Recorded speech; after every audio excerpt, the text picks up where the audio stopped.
প্রথমে হচ্ছে আমি কিছু পেঁয়াজ আর রসুন হচ্ছে আলাদা করে ফালি করে নিয়েছি।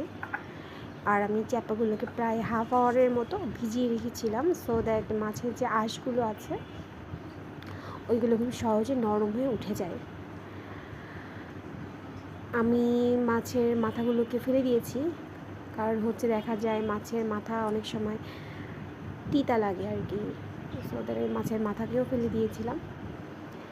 এরপর আমি হালকা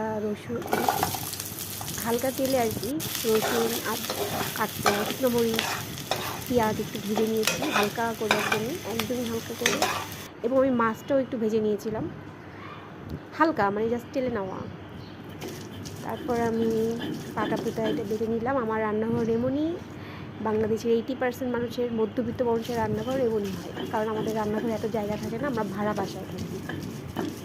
তো আমি হালকা করে বেটে নিয়েছি ভালোভাবেই।